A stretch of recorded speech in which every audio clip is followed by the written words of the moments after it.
My name is Dennis Streeter. I'm the PDM product manager for Desai, and have Darren Grosser, our senior application engineer, here today. And we're going to be talking about how PDM helps to automate manual tasks that you're probably doing today. And we're also going to show you ways that you can better communicate with people both within your company as well as outside of your company to be more effective with the data that you have to share with one another. All right, so a couple of quick questions here for you to kind of stimulate the conversation and get you thinking about what we're going to be covering here. First of all, do you need to create any type of supporting documentations for new projects, or perhaps documents and projects that get revised? How do you communicate with other people, both, again, within your company and outside your company right now? Does your company review and approve documentation? That, I guess, goes a little bit to our poll question. Some of you have some formal approval processes in place, and others maybe in the process or looking at doing that. And then last of all, you find yourself recreating a lot of property information, such as BOM data, maybe part information, item master information, in a variety of different business systems today. And so as you think about that, we'll be answering and addressing those questions in our presentation today, and hopefully provide some insight into how we can help your company operate more efficiently. Yeah, this is the question I always ask myself as well. Yeah, I guess so, don't we? Have you kept, have you let people know about that document that you revised, or if there's something that you overlooked or didn't think about getting that information out to, or did you really update what you thought you might have updated? How is that affecting your company? And maybe, that's maybe something that you feel pretty confident about, but I don't know, what about your manager and your company ownership? How do they feel? So those are all good questions that we want to cover here today, and again, provide some insight in as we move forward. So let's take a quick look at some of the people, again, to stimulate the conversation that we're going to have that are affected by documentation and sharing data. This is a slide that we've used before in some other presentations, and again, just to highlight different departments that are both inside and outside your company that you need to communicate with on a regular basis. So whoever's using data in your company, they pretty much face the same challenges as your engineering department. Getting the right information to that right person at the right time, and that can always be a challenge, and we're going to have some examples that Darren's going to show today on how you can address those issues with enterprise. One of the main takeaways that we'd like you to get away from today's meeting is to understand that EPDM, or Enterprise PDM, allows you to more effectively and efficiently communicate both within your company and to your suppliers and customers outside of your company.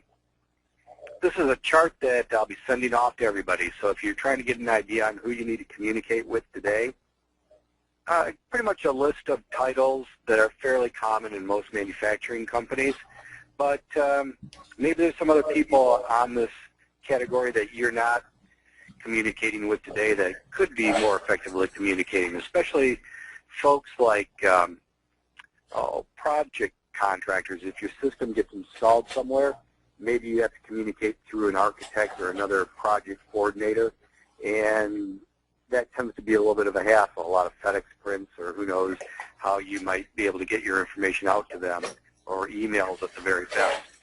So we'll talk about ways that you'll see examples how you can work more effectively with people outside of your company, not just within company with a PDM solution. Do a couple more polls here quick, Darren. All right. So you can get a sense for maybe how you people are using different communication tools that are out there today and available. If you want to share those results, give it 1 second here yet. Mm-hmm. Okay. Again, probably about what we expected these days. SharePoint's a bit of an investment, both in IT and software and hardware and Exchange. Even we tried to use that for a while with our email, and it's just a very cumbersome system to deal with. Yep, definitely can both be challenging to implement. We have one other poll if you want to throw up there quick, and then we'll jump over into your presentation to start out and show a couple of areas that we use to address how management can be done within enterprise. So that's wrapping up. Just give you a little bit of an overview. Darren's going to be showing how you can use enterprise to set up and manage users and groups and the permissions that they have to get information within your company. So this is something that a lot of groups, and we'll show some examples of how you're managing it today. A lot of people doing that. It's a replication of effort, if you will. Using a tool like Enterprise, PDM can streamline that process and give you one central management location to better control where information is going within your company. Okay. So probably, again, pretty much what we see from talking to people. In most companies, there is somebody who's responsible for this, and using Enterprise can be a nice transition and a welcome respite for those folks who have to maybe put a lot of effort into managing data and permissions and moving files between folders. Why don't we jump over into that, Darren, and give everybody a taste and a look at what we can do to address those areas. All right.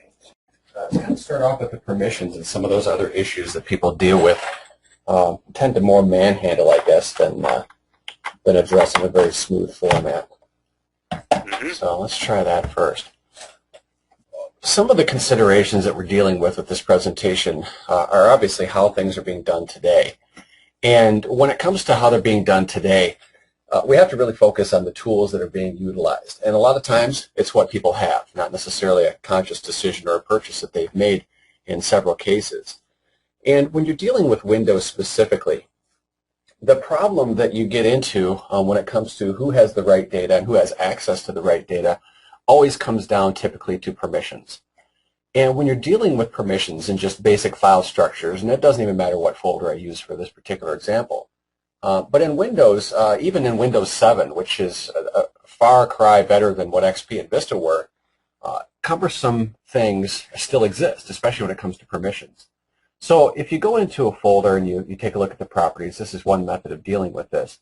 Under security, we've got options for who has access, whether it's read-write access. You can see down here who has the capabilities to execute things, read-write, who has full modification controls. And I think everybody on the line can agree right now, just looking at this, it's very cumbersome to see who has what. There's no groupings down here. You have to click each specific person. And frankly, if I wanted to go ahead and add anybody to this, that's something that if you haven't done it in a long time is a very difficult thing to do. So if we want to go ahead and maybe edit who's in there, of course we can go ahead and start adding checkboxes, but even those aren't always available. And if I want to add people to this, even this process, clicking Advanced, going over to Find Now, and getting this really elaborate group of people is very, very non-user-friendly. Now, I'm sitting on my own laptop, and on my own laptop, I'm really the only person who logs into it. But you can even see all the different groups that are there just as a default for other things I've logged into or just the basic Windows installation. So having to deal with selecting administrators and who is part of that group, frankly, or individual users like myself here, none of this is user-friendly, and definitely the heads-up interface is pretty bad on this situation. So if I was going to go ahead and tag somebody with that, now I've got a single line item showing a user with permissions, and we can deal with that user now individually with all the other people that happen to be applied to that. To me, it's very difficult. There's no audit trail on this. If I was going to look at all 20 of these folders and I wanted to see who has read-write permissions, besides having ticks over here on the side that can show read-write access, I'm not going to be able to see in a moment's notice who has capabilities to access any one of these folders. And I think we were talking yesterday, Dennis, that a lot of our customers currently are dealing with what we refer to as the gatekeeper situation. Mainly what that is a person tasked with either ticking on and off read-write access on existing folders, or in a scarier scenario, when you're talking about intelligent file referencing programs like SOLIDWORKS, actually moving documents from one folder to another, which means maintaining the permissions on those folders. Example would be having a folder here called, engineering and process. But when you're dealing with SOLIDWORKS files that have a part and an assembly and a drawing that are all looking for each other, moving files as a practice is just a problem waiting to happen. Absolutely no other way to say it. So when we're dealing with the way we cover this in ePDM, we're really just dealing with it in a very simple interface. Here I have my Enterprise Data Management Administrative Tool. With that, I've got multiple vaults on my computer which I can access through a different set of permissions. But the way we categorize these is very simple. We've got two folders, one called Groups. In that case, I just have that set up as a typical company would. And then I have individual users. Now, the users themselves obviously can be part of the groups. And it's a lot easier to apply permissions to an entire group, which will then affect a series of users simultaneously. The beauty of it is this, though. If I take a look at, for example, Mark, who's a manager in our scenario, what I see, first of all, is his credentials, a simple option here that actually shows me what groups he's part of. So very quickly, I know that anything I set in management will trickle down to Mark himself. If we take a look at administrative privileges, now I can see some of the things that I've turned on for Mark specifically and turned off for Mark specifically as well. But what I also see on the right-hand side is that these permissions are actually set based on the group level permissions. So when I'm looking at folder permissions, for example, and I grab on my top level vault folder, well, Mark doesn't have any permissions to those. However, the group he's in does, which means these checkboxes would be active over on that group. Either way, though, I can see all the folders. I can go right down to the minutia if I needed to see what kind of folders he has access to. Even state transitions, where as a manager, he can approve things. As a user, I can only submit for approval. And those are those things where we mimic what you do in real life today, only we do it electronically here, not only to move the files through their process, but what we'll show a little bit later is exactly how that process occurs in your company and how we can mimic that electronically. Again, transitions, what a person can particularly do, and then even permissions per file. We can get some specific depth down to that as well.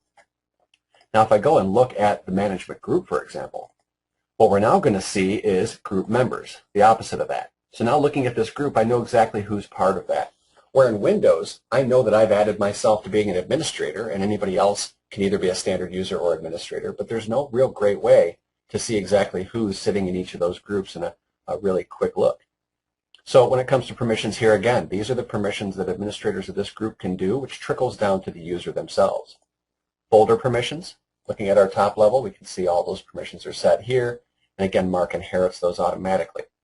So it's very easy to globally apply the permissions to what somebody can see and not see, and then really tweak it individually per user if you want to then refine exactly what types of permissions they have at the user level. So personally, what this is going to do is actually show different folders, give access to different folders, or actually hide the data in a particular folder simply based on a person's capability to see, use, delete, destroy, resurrect, whatever the process might be of the data within those folders. So to me, when it comes down to data management, the tool itself is built for check-in, check-out, and revision control, but everything that's done is based and governed by permissions. And it's the essence of the system. So it's very important, and Windows kind of sees it as a capability, but more of a side thing, where it really is one of the core items in our particular tool. I think one of the key things that you mentioned in that segment, Darren, was that this is really something that every company is already doing today, whether you realize it or you don't realize it. You're managing who's got access and how they have access, whether it's by brute force or you have some type of process written, a formal documentation that people are following, and you have a gatekeeper who's enforcing the rules. Yeah, precisely. Yep. And so I think, again, the ease of use in setting these up is something that you're going to see unique to enterprise, and how it is fairly flexible, yet powerful enough to control what you need to accomplish to mimic the systems that you're using today within your company. And I guess the next section that we want to talk about is how you actually go about creating this type of process control, or as it's often called within the PDM world, a workflow. And what we have, and Darren's going to go into this in a little more detail in his next segment, is an actual flow chart, if you will, that's been created inside of Enterprise to control and mimic the actions and the steps that you're taking. Again, it might look a little complex at first when you see all these lines going about in the boxes, but we'll show you how you can create one fairly dynamically here in our session today, and hopefully you walk away with an idea that this is something that is pretty straightforward to accomplish. While we're talking about engineering data predominantly in our market, there are a number of other types of data that are created, maybe created automatically at different stages of your processes, and maybe even managed within your PDM system. This is a slide, again, that maybe some of you have seen in the past, where we talk about the different file types that we can manage within PDM, but more so today what we want to talk about is how you can actually automate the creation of some of these forms of documentation that other people in your company are going to be using. So if you have to create a PDF or an e-drawing or a DXF file, maybe you have your sheet metal company making a flat pattern for manufacturing, and every time you make a new sheet metal part, you've got to create a DXF file. Why not automate that process with the workflow engine that we're going to show you and save the amount of time that you have to manually go and create those files? Even things like bill of materials or the emails that you might use to notify people that these have been created can be automated with workflow. So that's really kind of at the heart of where the power starts to come in, and we start to talk about time savings and where you can recoup engineering time, which everybody's looking to do and streamline today. I guess if you want to throw up the next slide real quick, Darren, and then after we show that, we'll get into the presentation here for that segment. Certainly. Again, this is another slide that we're going to send to all of you so that you can start to outline what are some of those steps or processes that you do after you get a design that's been approved or revised and ready for distribution again. And this is probably fairly thorough, but maybe there's other things that you do within your organization. From talking to people through the years, we found this to be a fairly common list of things that happen upon approval of a document, or maybe when you're starting a new project, you got to go out and get a new part number that you're assigning to that particular design. Maybe you have to assign the revision level. You're going to have to maybe fill out some type of a engineering request to start the project, or if you're doing a change, most companies have an ECR or an ECO process that they have to start that paperwork rolling to go along with the design project. And Darren's going to show you some examples of how we automate those things. And again, we'll send you this list so that you can check off what might be appropriate for you to look at automating within your company. So let's fire up Enterprise again, Darren, and jump into what you're going to cover before.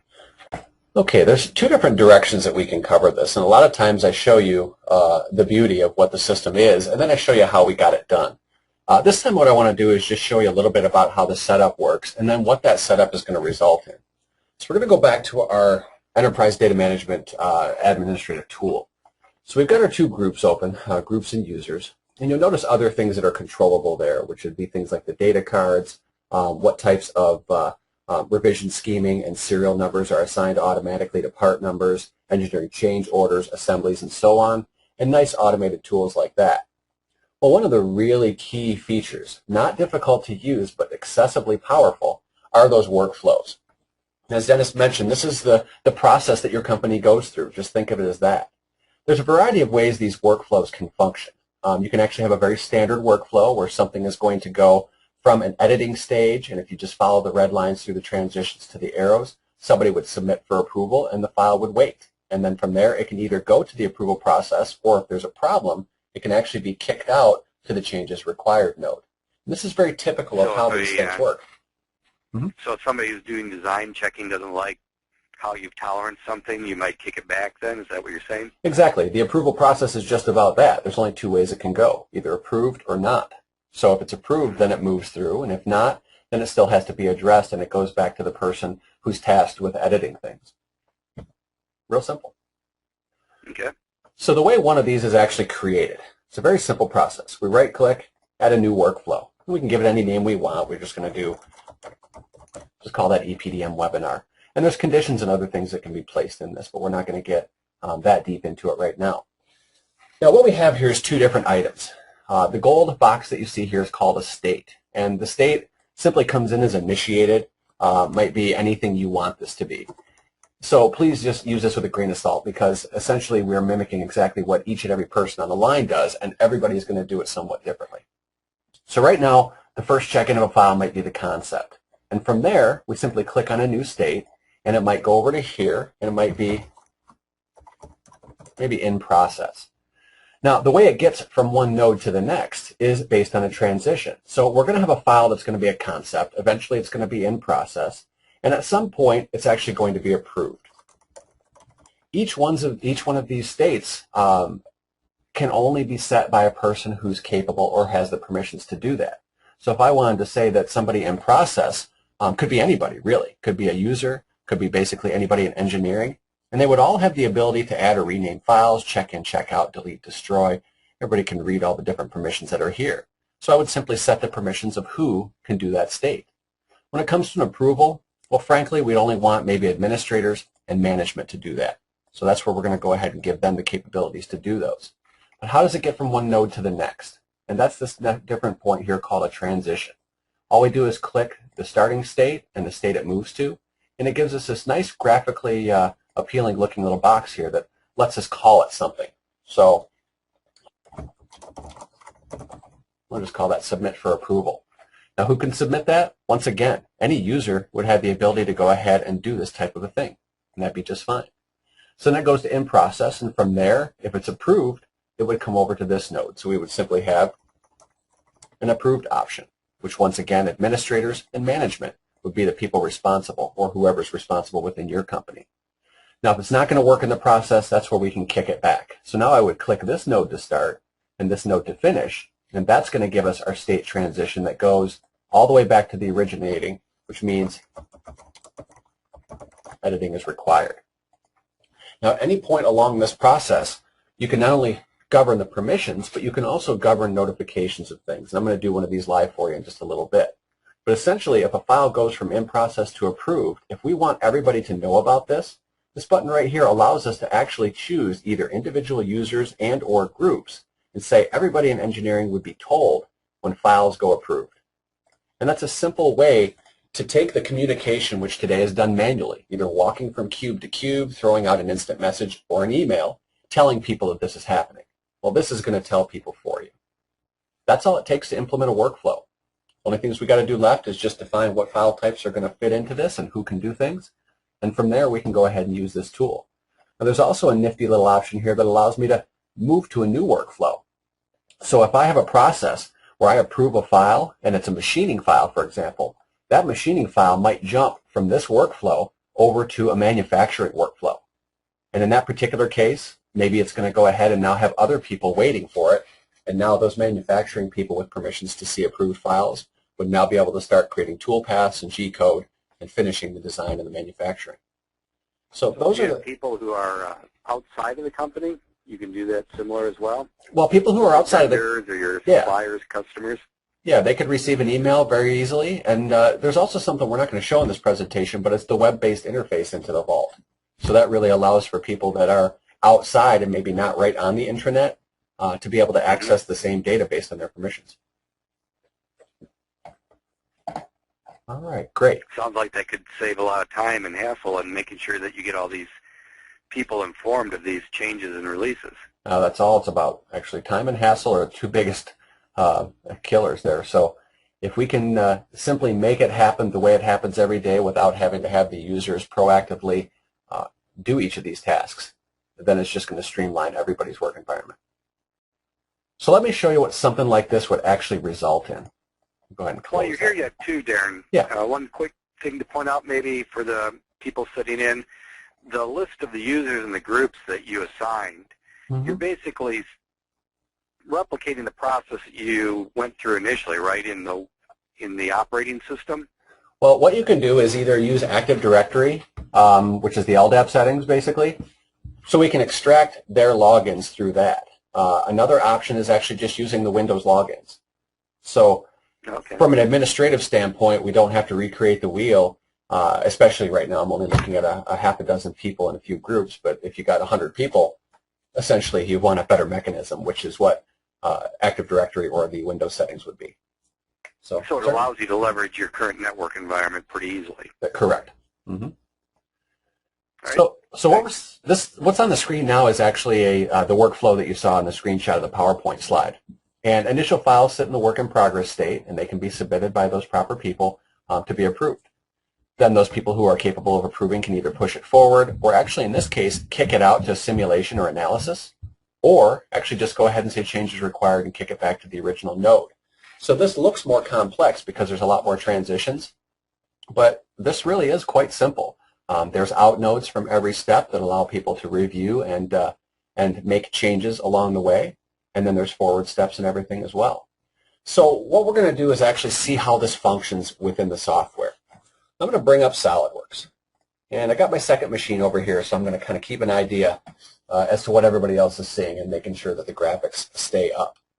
But one of the key benefits, and this to me is a very unsung thing about EPDM, is the actual interface, the ease of use that we actually get. And what I mean by that is that not only do you have an interface within SOLIDWORKS, which is over in our File Explorer tab, which is going to show you the files that are open and then the associative files, in this case the part file for this drawing, but what you actually get is instant integration into every single piece of software that you own through the very virtue that this tool is built directly into Windows Explorer. If I want to go ahead and actually take a look at the vault, what I do is I simply navigate to my C drive. And there what we see is a couple of different vaults, which are in essence my local window into those vaults. We call them vault views. Now by simply double-clicking to access, I'm logged in as user Neil right now, we're going to see Windows interface to actually change a little bit more to show us a lot more about what we're looking at. So in this case I see my SOLIDWORKS files here, but what I have is instant access to all of their properties, the data cards and metadata that gets extracted directly from these files. What users have these in process, things like the bill of materials, accurate quantities without ever having to have a CAD system, loaded up on this computer, and even contains information, which in an assembly is very easy. The difficult part is where used. Where is this assembly used?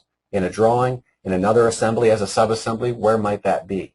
So there's a lot of information that we can glean directly from this, as well as a simple preview, which in this case, because it's a CAD file, is going to launch eDrawings directly within Windows Explorer. So again, without ever having to own a CAD system on my particular computer, have it loaded up, I've got a lot of access to this CAD data that those so-called gatekeepers never had before. They were simply relegated either to a free viewer or to just paper drawings at that point. So what I mean by being integrated into Windows Explorer is not only the virtue of what we see here within Windows Explorer, but if I'm in any tool, SOLIDWORKS included of course, but even PowerPoint or Word or anything else, when I do a simple file, save as, all I have to do is navigate to that same location, go to my local vault view, and through my Save As dialog box, I now have all of that information available to me. So it's absolutely integrated into every piece of software without having to have a client version of software and an API application built into every other tool that you own. So to me, this is essential, very unsung, but a real powerful thing. So what I'm going to do right now is simply go ahead and save this file into the vault for the first time. Now, when we do this, this really fosters a lot of consistency because what pops up is a data card. Now, the data card can extract data directly from the SOLIDWORKS file, like descriptions. This is a weight property that's actively being calculated on this document, so as geometry changes, this number actually changes. Date information first created and so on. And it's logging information through either numerical typing in or pull-down menus, which again are going to foster a lot of consistency. And as I save it into the vault, it now gets registered, and it now has this data information associated with it. So through my SOLIDWORKS interface, what I'm going to do is check this file in. So currently it's in my local cache. What I'm now going to do in a real network environment is actually get a copy of this onto the secure vault. The vault is being backed up, usually through tape backup or any other means. Now, the file is now in the vault, and as a user, what I can do is simply trigger one of those processes, one of these workflows. And in my case, I'm a user, and I have the ability to submit for somebody to analyze or submit for somebody to approve. That's all I can do permissions-wise. So I'm actually going to submit this file to my manager, Mark. I'm going to say, whatever.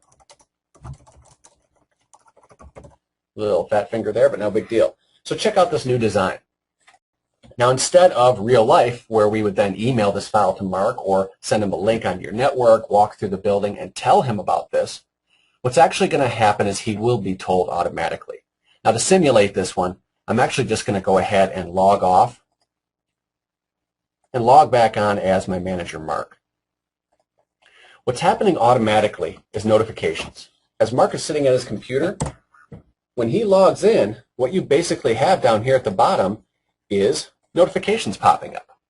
And essentially what we do is we use the task tray, just like you would with an email arriving through Outlook. And we pop that up to say, hey, you've got new information. So right now I've got some work in progress files that were set to approved by the administrator. And then if I show the next thing, we basically have work in progress files that were set to pending approval by Neil, simply by the virtue that he submitted these for approval. Now as the manager, Mark, I can do whatever I need to do with these files, either through this particular interface or actually through the search tool that we have. Now these emails can be set through our proprietary tool. Frankly, they can also be set directly or sent directly through an SMTP type email, so any type of like Outlook or those other types of tools like that. And basically what we're going to get with those is the ability for somebody with a smartphone or any other type of interface to be able to go ahead and, excuse me one second, let me log off again, to be able to go ahead and actually participate when they're not even within the company. So essentially what I'm going to do now is just trigger my search tool. And the search tool itself can be very narrow, it can be very broad, or we can have favorites set so that when I go ahead and select drawings pending approval, it's automatically going to go out there and find every drawing set to that particular stage in my process. So we've got some AutoCAD files out there that are actually set that way, DWG being one of those extensions that we support no problem. If I launch that file, it actually comes up in eDrawings. And then if I go to my SOLIDWORKS drawing, what we actually see is a nice graphic of what this file looks like. So as Mark participates, he can see information about when Neil created this file, if there's any revision directly within this, and any other things that he might need to check in this particular process. Well, part of his workflow, and can be done from anywhere, is to actually change the state on this file once he's satisfied and actually approve the document. Now, if we approve it at this point, Mark has to then fill it out. You know, it looks good, good audit trail. And then when Mark says OK, we're now replicating what would happen in real life when a document gets approved. And again, use your imagination here because everybody does this different. But in this scenario, when a file gets approved, watch my screen a little bit here, and I really hope it shows well on the GoToMeeting. But you'll actually see something pop up in the upper left-hand corner here. It'll just flash briefly. But what that indicates is that something is happening. Not only are we actually generating, or taking this file and physically approving it, but that workflow is actually triggering a secondary process. And we'll kind of let that stuff work out as I'm talking here. Another thing that happened. The other things to point out there, Darren, is there you can see it happening. there's a great audit tool. Yep, there it is right there. Under your screen where you list the files, the state or the status has changed as well. So you have a great audit tool to keep track of the project status of given parts and assemblies within a project. Now the preview, as you can see here, has also changed.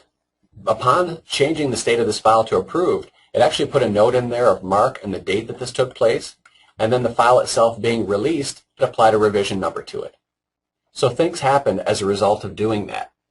Now on top of that, what hopefully everybody heard that through the speakers, is in my notification task tray, I now have a new notification that popped up. And upon approval, what this company does is they automatically export any approved drawing as a PDF file. I didn't have to do anything to do that. It's just what we had as a prescribed function afterwards. Not only that, but it created the PDF and it dropped it directly into a folder called Manufacturing Released Drawings, a different folder than I actually saved the drawing in the first place. Well, why did we do that? It comes down to permissions. My machinists have access to this folder, and they only have access to approved PDF files. So simple. We approve the files. Our next process is to print or kick them off as PDFs and give them to the machinists, and we did that all here with a single button click. If I navigate to that folder, you'll see right there we have a nice document created at 11:40 and 36 seconds, which is just about a minute ago, and there's the PDF, which is exactly the duplication of what we just saw on the screen. So that, to me, is a fantastic example of how a workflow takes place. Yeah, good job. I have to ask you, Darren, do you ever suffer from split personalities? Quite a bit. Yeah, whenever we're doing these demos, yep, the two-headed thing, I got to remember who I'm logged in as. Always important to keep track of the different roles that we're playing in this single user scenario. So hopefully everybody is able to follow that along effectively. Yeah. Okay, now the next step that we've got here is Mark needs to do something else. Again, we're going to automate a task here through a very, very simple process. And that process is I now have an assembly that I have to change based on this new approved file that we've just put in here. So right-clicking on the file inside Windows Explorer, Mark has the ability now to create an engineering change order. Well, the way this works in our company is that when I start an engineering change, I have to fill out paperwork. It's probably the way it works in every company. When I say OK, what actually happens is it automatically fires up the electronic Microsoft Word template that I fill out 100 times a week and automatically extracts, as you can watch here, information about the document that I'm trying to do an ECO for. Information about the file, the project name. Here's a hyperlink directly to the file within the vault, and then I can go ahead and fill out everything else. Okay, description. We got a reason because we have a new part. Description, whatever. Great. And then impact. Some nice checkboxes over here, which will then backfeed directly into Enterprise.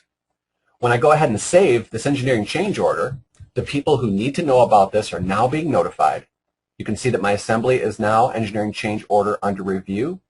And if we actually go up one level, you can see a folder there called ECOs, different folder altogether, in which at, again, 11:43 and 44 seconds, just a couple of seconds ago, we generated this document, which if we click, we can actually see within our preview. So 4 checkboxes, got a new file, and smaller and stronger. So we are mimicking. You saved a lot of keying there, didn't you? Tons, tons. Not only that, but we've always touted trying to go paperless, and I know it's kind of a pipe dream, but if multiple people need to be notified about this file, they get notified about it without ever having to print those multiple uncontrolled copies that are now floating around and have to be retracted if this change is wrong. Mm-hmm. Maybe you're going to talk about this, I'm getting ahead of you, but back on that other screen where you showed the ECO in process, mm-hmm. What happens to that file then at that stage in time?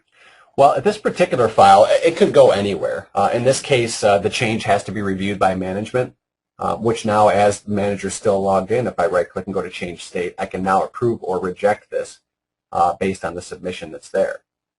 Now, since it's a management level thing, as I approve something like this, it now gets set back to work in progress. Now, approved files are released files. Work in progress, as you see right now, is revision A. Well, now it's actually an A.1 if we look at the file. But once this file now gets changed and reapproved, it would jump that rev up to Rev B now. But work in progress is something that all my designers and basic users now have permissions to make changes to. The last stage. What about those folks in manufacturing? Can they see that file now at this point? Work in progress, absolutely not. No, we don't want them cutting chips and doing anything of a file where my guy is changing the size of a fillet as we speak. So permissions definitely govern that. This is a design data folder, so maybe we don't want them to see the entire folder, but we certainly don't want them to see anything but approved files. So we have a little bit of a security level there as well that we've integrated. Yeah, I wouldn't say a little bit, but absolutely. Yep, that's essence of the tool. The last thing, just to show you a little bit more about workflows here, is that as I make a change to this, and we're not getting really deep into exactly what files have changed and why, but there's a file that has to actually be taken out of commission as a result of the new document that I've just submitted. And we can easily see that down here inside the preview window. This is the old file. So as a workflow, again, my manager, Mark, here, can right-click and change the state, but the problem is he can only say changes required or create engineering change order. And this part here speaks to the fact that unlike our competitors, PDM is very, very quick to change. In fact, any changes that I make in the administrative tool are instantly rolled out to the users. No recompilation of software, no reinstallation of anything of any kind in order to make this happen. Because what I want to do is be able to take this file offline, and I can't do that right now. So we're just going to go really quickly back to the admin tool and back to that workflow we were just looking at. Here you can see my approved files, and there's my engineering change order, and then no way to really take this file out of commission. So using those same states, what I'm going to do is just go ahead and simply add one called obsolete. Now, who can do that? Again, management and admin can go ahead and delete and destroy and resurrect this file if necessary. How do you get there? Well, an approved file is one of those ones that we would end up taking offline. So I simply add a single transition, and we'll call this one End of Life. You can even do little dress-up things like add icons and things. I'll just put a little recycle bin on there for Windows 7. But the main thing is not only who can do this. Again, administrators and management can take files offline, but I want everybody to know. Everybody in my engineering group, instead of them saying, hey, where'd that file go? Hey, do you have this file? We're being told proactively that a file is no longer in commission. So all I have to do to dole this out to the rest of my users is simply hit the Save button. No other work necessary. When I go directly back into my interfaces mark, no login even required on this, still logged in as a manager, I can right-click on a file, go to Change State, and End of Life has immediately been deployed to all of my administrative level people. So with that, I can take a file, it's no longer viable, no longer viable, and all we're doing on this one is actually setting the state to obsolete, which most people wouldn't be able to see. But if you really wanted to, we could also take this file and throw it over into some cold storage folder, and again, put that behind some permissions wall where nobody but administrators would be able to access that document. So that to me is, again, instant deployment. Things change. People come and go. Everything has to be nimble, and this tool definitely lends itself very well to that. How much time would you say is involved in creating a workflow like this, Darren? Creating a workflow, well, I mean, I put the nodes in there live, so actually laying this thing out, just a few minutes. You want to have your groups and you want to have your users set ahead of time, of course, but putting this into place is a very, very simple thing. And I've got a variety down here that are actually in process. A different workflow from my e-drawings and my PDF files. The engineering change order workflow is a whole different thing. You could even have a parallel process where 2 out of 3 people actually have to say okay before the file can move on. So the level of sophistication can increase when you overlap workflows, but it's more repetitive than anything. It's not difficult whatsoever. What about programming skills? Well, programming skills are nominal. The tool itself, EPDM, comes with something called Dispatch, which is kind of a Visual Basic-like interface where we can add triggers and things to take place. What those actually come down to, though, is just utilizing these tasks that are built directly into the system. These all come directly with EPDM, so there's no extra programming to actually have these, like a convert task, which would be a batch file conversion. You saw the create PDF task run already. There's also a print task, so if your process is to approve and then create a big bundle of prints, well, you can have that happen when you click the print button, or excuse me, click the approve button. Those prints can automatically start to spool out to their printers. Now, there's another one here called Design Checker, and this is one that people really don't utilize enough, I don't think. Design Checker is essentially the guy with the red pen, for lack of a better terms. What it comes down to, SOLIDWORKS has a capability to actually run a check, and that check could be towards the standards, towards the way something's set up, or if somebody tried to fudge a figure of a number on a drawing, it will detect those things. And you can have an approval process actually run that design checker on a file. Now I'm going to do it manually for you here just to show you what the tool looks like. But built into SOLIDWORKS, what you would do is go under Tools and Add-ins. And up here at the top you see the SOLIDWORKS Design Checker. What happens with that design checker is that you can simply run a check. So if I go to Tools, we're going to go down to Design Checker, and I'm actually going to go ahead and check this active document. Some of the other options that are here is that I can actually build checks, or I can learn checks from an existing document. So if I set up a drawing to be perfect, ANSI standards, the fonts are right, title block is good, I can actually reverse engineer a check against the document that's already good. Well, in this case, what I want to do is actually check this active document. And I've got a series of checks that could be just standards-based. So if you want to make sure it's ANSI standards across the board, use what's already in there. I've got a couple of other checks that I want to do. First of all, I want to do an old check that I have that happens, to see whether this file adheres to a particular standard. When you click check, what takes place is it runs through and finds everything that it was actually prescribed to look for. And if I move that over, you can actually see that it found that the ANSI standards, well, it was actually set to ISO, and it should have been ANSI. Arrow styles, well, the actual sizes are listed to the left, and they're a little bit off. And over to the right is the preferred sizes that we're looking for. So again, because it was ISO instead of ANSI, we're going to be quite off on each of those. Do you want your note fonts to be a particular size? Well, these quite don't fit the bill. How about detail fonts? Same thing. We got a problem. So this is all checking based on existing standards. Now what I've also got here is an interesting check where I can actually run this based on some other data that we have there. So let me run through one more very quickly here. Just we're looking good on time, I think, still. I'm going to run a new check, which is actually going to look at some of the data on the drawing itself, not just whether it's standards-based, but whether it's actually proper. And when I run this check, the feedback that I end up getting actually starts with a little bit of on-screen graphical feedback. So in this case, my spell checker actually kicked in. And I'm looking at detail items here. And if you actually look on the screen, you can see the SOLIDWORKS magnifying glass popping up. Let me move that over just a little bit. You can see that down in my title block here, it's actually clicking and showing every problem that exists when it comes to spelling. So if I go out here and I click this dimension, for example, we got a reference dimension. Well, DIA isn't capitalized. That's one of the checks we're actually looking for. We actually see things where the fonts aren't quite right. And a lot of this information is just going to show you that spell check, in this case, found some problems within the actual title block and other locations along the actual document. Now, with this, there's also an auto check or an auto fix. So last thing that I'll cover here, we'll go back to that previous check, is that I have a document currently that is the wrong standards. And what you see right here is autocorrect all. With that, all I have to do is just simply click autocorrect, and if you look at the drawing, you'll actually see a bunch of fonts change size. They changed orientation because they went from ISO to ANSI, which is aligned versus non-aligned. And sizes were all updated automatically to what they're supposed to be on this particular file. This is all something that can simply be triggered when a drawing is approved through engineering data management, enterprise data management. That's pretty sweet. That is pretty sweet. I think that that right there consumes a lot of people's time in a day when they're reviewing a project or a given part design. I would absolutely say so, and I don't want to make anybody fear for their jobs, but it's a very tedious job and a very time-consuming job, and manually it's prone to error.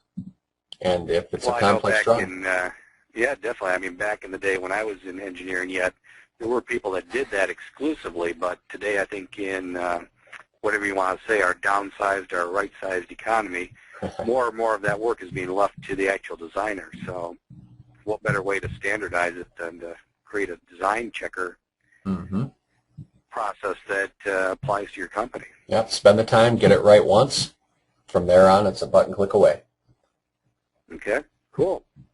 Well, as we wrap up here, again, people are all over the world using solutions and looking for feedback as they research technology like PDM. And here are a couple of areas that I've always looked at and kind of keep my finger on the pulse of to get new information on what industry is coming out with. So again, I'll make an offer at the end here. We'll have another quick poll to capture those that would like to get this information. Other slide.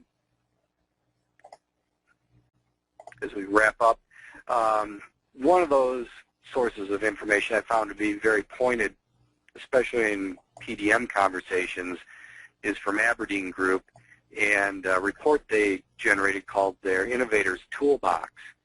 And they had three specific things I think are relevant to PDM where they talk about best-in-class characteristics. And the one that we've really talked a lot about today, development is standardized. What better way than to workflow and a process notification scheme that standardizes how your company does things so that when you come up with those best-in-class processes, they're repeated consistently from user to user. And you don't have to worry about new hires coming in and learning this process. It's something that's already developed for them and ready to roll. So that's, again, something that I can share with people if you're interested in looking at that.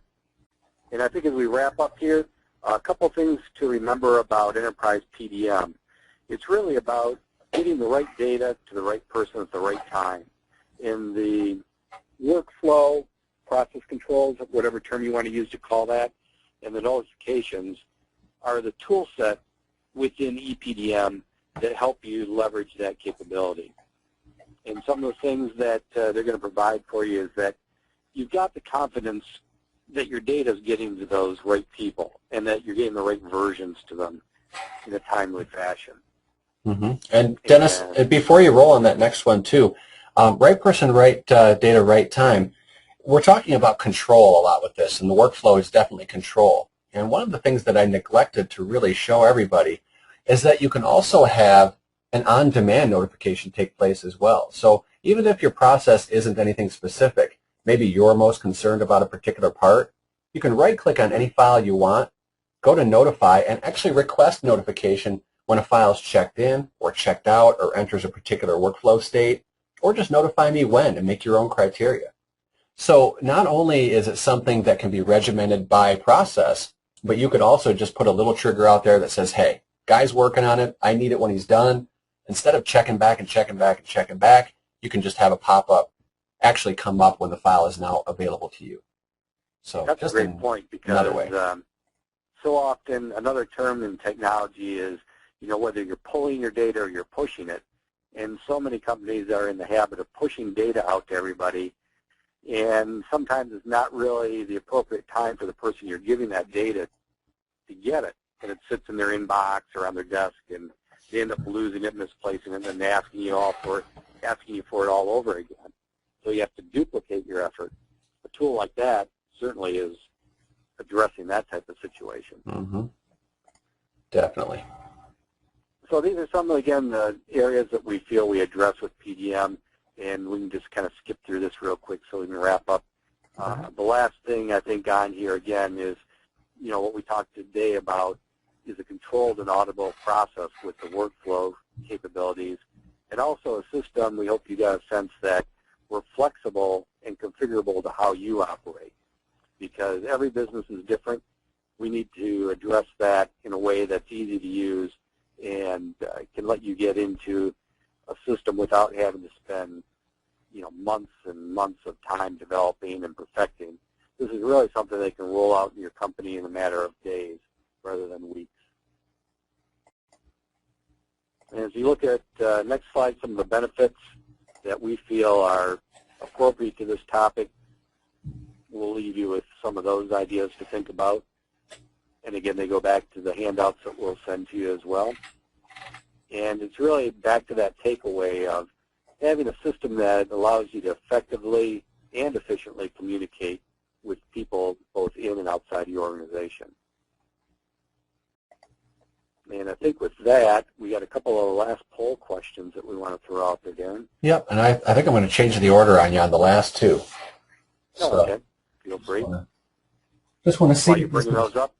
Yeah. Oh, I'm sorry. I just want to see if this is worth everybody's time and did it meet your expectations. And I will just piggyback on that and thank everybody for coming in today, and appreciate your time and the feedback that you provide to us here, because it'll definitely help shape future presentations as well. Yeah, and we definitely appreciate that one.